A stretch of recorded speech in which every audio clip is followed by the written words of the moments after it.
Este es el podcast de Elena Duarte. Comenzamos.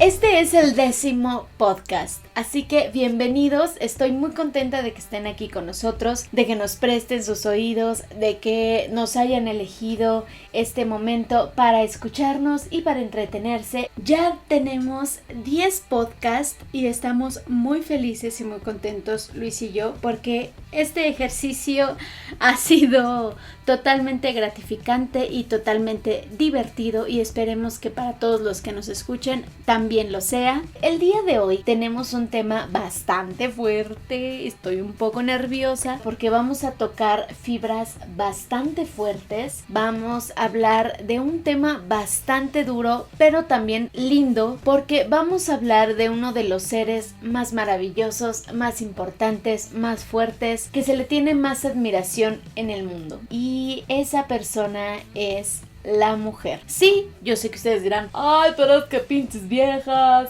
o es que tú eres vieja y por eso dices eso, o bla bla bla, los hombres también somos bien chidos. Sí, claro que sí, los hombres son maravillosos y son guapísimos, pero las mujeres tenemos un grado de aguante muy cañón y es por eso que hoy quiero hablar de la mujer, porque se juntan dos fechas totalmente importantes y cruciales para las mujeres. Primero, el 17 de octubre, pero de 1953, las mujeres en México al fin tuvimos el derecho al voto. O sea, imagínense mujeres contemporáneas que antes no había chance de que tú eligieras quién querías que fuera tu gobernante o tu representante en cuanto a la política. Pues en esta fecha apareció en el Diario Oficial de la Federación el decreto en el que se anuncia que las mujeres pues ya pueden tener derecho a votar y a ser votadas para puestos de elección popular. Obviamente este derecho fue una gran lucha que las mujeres de ese entonces estuvieron pidiendo y luchando por este gran logro, porque antes pues las mujeres no teníamos derecho a casi nada y que ni siquiera pudiéramos elegir ni que nos eligieran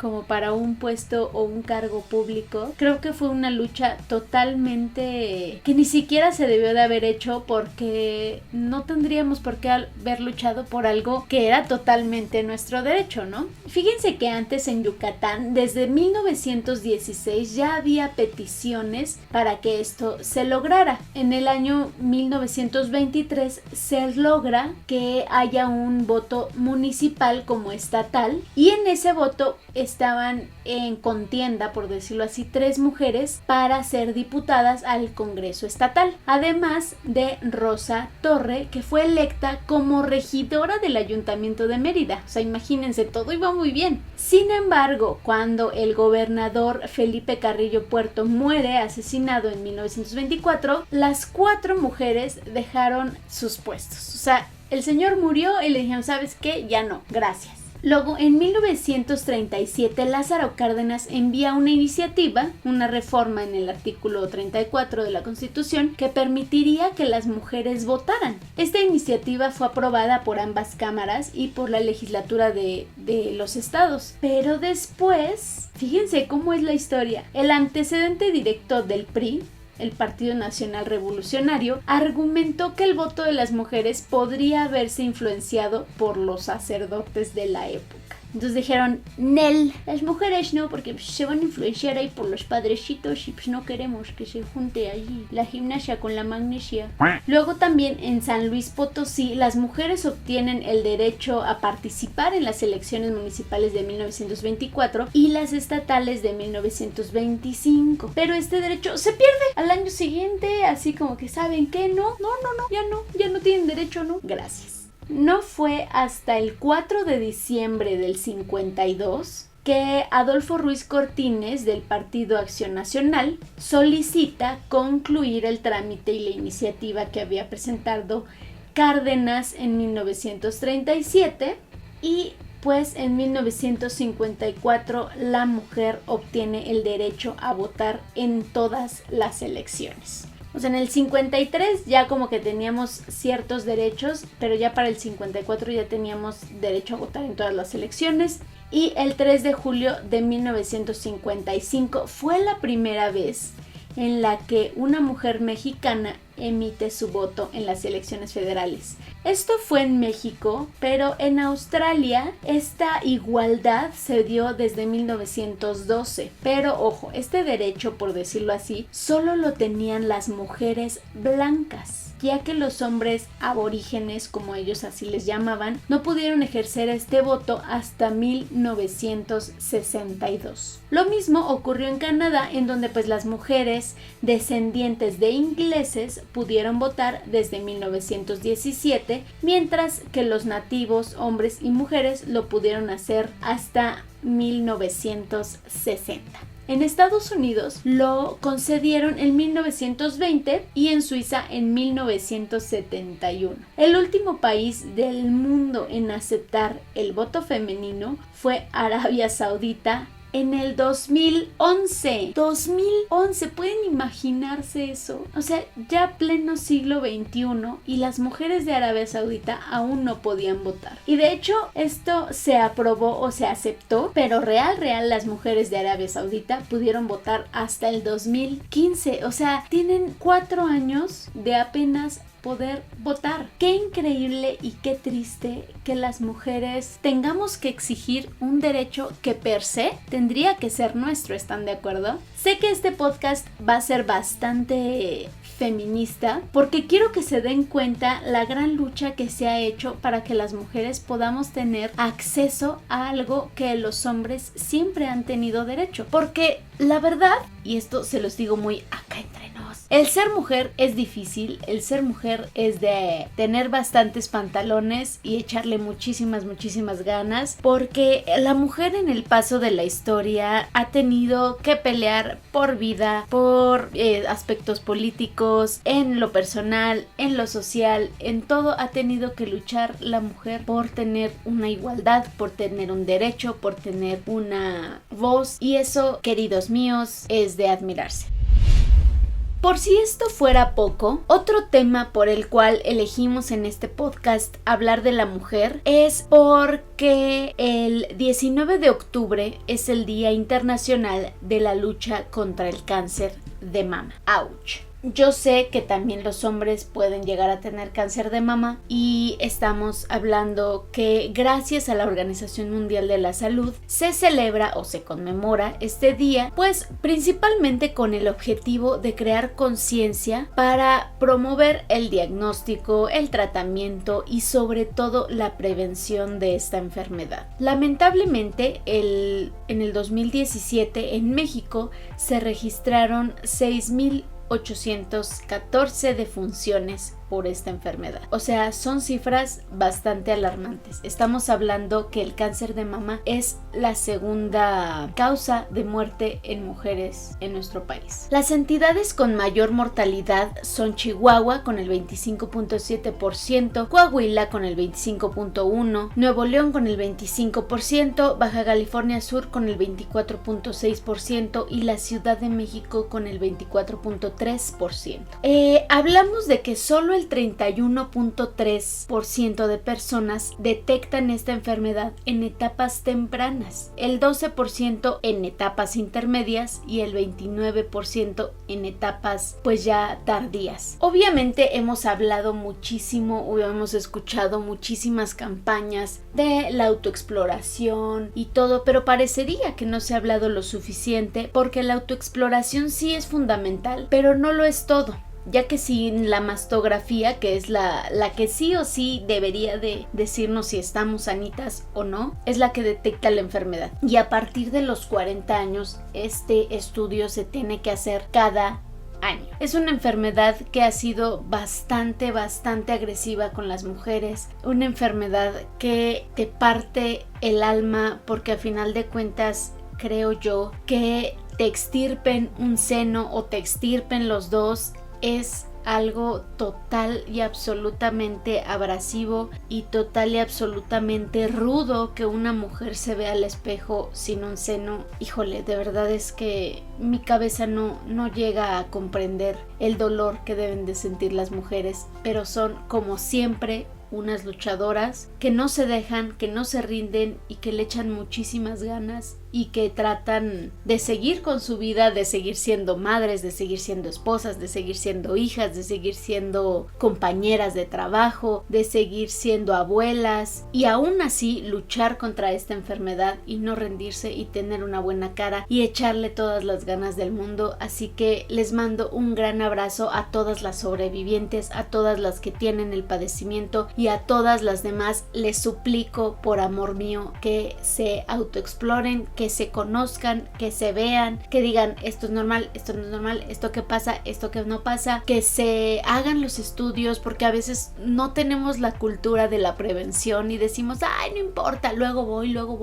y ese luego voy es ya no fui. Entonces vayamos a checar periódicamente no solo para el cáncer de mama sino en general nuestro cuerpo. Como podemos ver, obviamente ya después de que hablé del cáncer de mama, que es un tema bastante duro y me estoy yendo un poco rápido porque vamos a hablar de bastantes temas, ser mujer es difícil. Ser mujer, ya lo había dicho, yo lo sé, pero quiero reiterarlo porque tenemos que luchar para obtener cosas, creo yo, per se, como personas, como ser humano, deberíamos tener acceso a. Y esto hablo de tener igualdad de derechos, igualdad de oportunidades laborales, de ganar lo mismo que un hombre gana en un mismo empleo, porque es muy conocido que a un hombre y una mujer, aunque estén en el mismo puesto, la mujer gana un porcentaje menos que el hombre. A este movimiento se le ha llamado feminismo. ¿Y qué mejor para hablar del feminismo que un hombre que es un aliado de las mujeres, un hombre que está total y absolutamente de acuerdo en luchar por y para las mujeres para que tengamos igualdad de oportunidades? Pues ese hombre es el hombre de la voz bonita y viene a ampliarnos el panorama de qué es feminismo, de dónde viene la palabra feminazi, con qué se come, qué hay que hacer, por qué hay que criticar o por qué no hay que criticar, por qué hay que abrazar y por qué no hay que abrazar. Él nos va a explicar todo. Vamos a escucharlo. Mi querida Elena Duarte, me da muchísimo gusto saludarte y hoy nos toca hablar de el feminismo. Y debo decir que hay pocos temas en la actualidad que se puedan platicar sin caer en tanta polémica y sobre todo, este es uno en particular en el que la opinión del hombre vale tan poco, pero que sin duda tenemos una opinión acerca de este y muchos más temas. Y les voy a explicar por qué. Es un tanto complicado hacer entender a cuántos hombres hay en este mundo, hay algunos que sí entienden, debo decirlo también, que no es un tema en el que tengamos decisión o que podamos decir cómo protestar y cómo deben de hacerse las cosas por parte de las mujeres. Debo dejar en claro que es una lucha que no nos pertenece y lo es por privilegios que históricamente no le han pertenecido a la mujer. No se le ha dejado en realidad y lejos de decir que entran gratis a un bar, que se les invita a la fiesta o que son intocables, la realidad es que no podían votar, no pueden hacer muchísimas cosas, no es fácil conseguir un trabajo y que en una entrevista te acepten o te rechacen por cómo te ves o que pueda ser un causal para no aceptarte el hecho de tener un embarazo o tener planes para tener hijos a futuro. Y no, pues no, nada tiene que ver con entrar o no a un bar sin pagar cover. Hasta hace poco se comenzó a adoptar el término feminazi, una conjunción entre feminismo y nazismo. Nada tiene que ver el uno con el otro, pero es muy común leerlo en varias publicaciones, sobre todo a manera de burla. Una feminazi representa para muchos el odio incluso hacia el hombre, como si la misoginia no fuera real. Descalifican cada uno de los argumentos, que porque les hace falta un hombre de verdad, y así podemos continuar con el insulto sin razón y que podríamos seguir con la lista. Y si bien es cierto que los insultos de vuelta nunca serán bien recibidos, sí podríamos hacer un esfuerzo importantísimo por entender la lucha y el movimiento. Estoy en perfecta sintonía con esta lucha y si bien mi apoyo no es necesario en esta lucha y en otras más, sí debo decir que este momento es para aprovecharlo y ganar todo lo que se pueda. No quedarse simplemente como el movimiento que alguna vez pudo ser. Es el momento de las mujeres y hay que hacerlo ahora. Como hombres, nos toca respetarlo. Como hombres, nos toca respetar cada una de las decisiones, atender y escuchar lo que tienen que decir. Muchísimas gracias, Elena. Nos escuchamos en la próxima. Te mando un abrazote. Ahora vamos vamos a tocar un tema que, híjole, a mí se me parte la voz, se me parte la garganta, porque es un tema muy duro, muy difícil, que me da mucha tristeza y mucho coraje y no logro todavía asimilar ciertas acciones y ciertas noticias que vemos a diario. Vamos a hablar de el feminicidio, porque ser mujer, desgraciadamente, en nuestro país es también vivir con miedo. Las mujeres hemos tristemente normalizado el cambiar nuestra vestimenta, el cambiar a lo mejor las rutas por las que nos movemos, cambiar a lo mejor el transporte que utilizamos, simplemente por miedo a que te acosen, a que se te arrimen en el transporte, a que te toquen, a que se te queden viendo de una manera lasciva, a que te hagan daño, y eso no está padre, porque no se ha hecho alguna alerta de género, porque no se le ha dado la visibilidad necesaria que merece este problema que vivimos y que es totalmente agresivo hacia las mujeres. Tendríamos que hablar de esta parte cruel, dura, difícil y triste que vivimos las mujeres, que es el feminicidio. Y esto bien podría ser una historia de terror, bien podría ser contada como si fuera Jack el Destripador, pero no.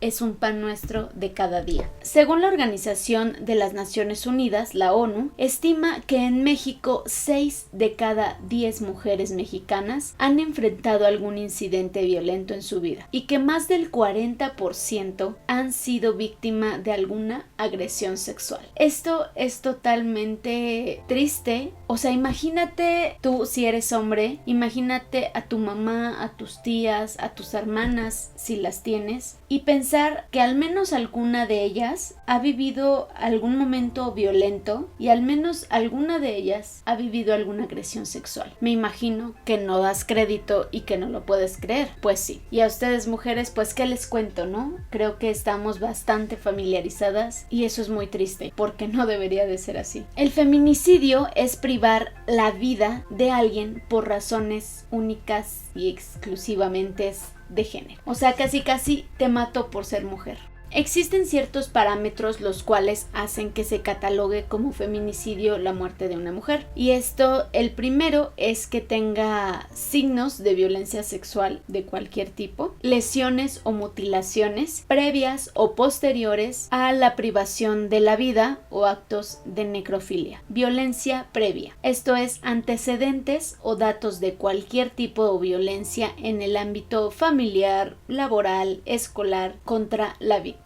Este dato es muy duro. Relación sentimental. Que haya existido una relación sentimental, afectiva o de confianza entre el sujeto activo y la víctima. Amenazas previas. Que hubo algún tipo de amenazas relacionadas con el hecho delictuoso, acoso, lesiones, etc. Secuestro. Que la víctima haya sido incomunicada de cualquiera que sea la forma previo a la privación de la vida. Exposición. El cuerpo de la víctima ha sido expuesto o exhibido en algún lugar público. Parecería de verdad que estamos hablando de un caso que debería ser a lo mejor de algún enfermo mental, que digas, no, pues es que por tal o cosa pasó, pero no, es algo que ocurre muy a menudo, desgraciadamente. En nuestro país se registran más de 33,000 homicidios violentos al año. No doy crédito, la verdad es que son datos muy duros y es una información bastante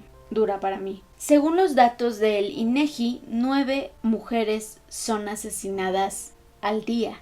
O sea, 9 mujeres el día de hoy no van a llegar a su casa.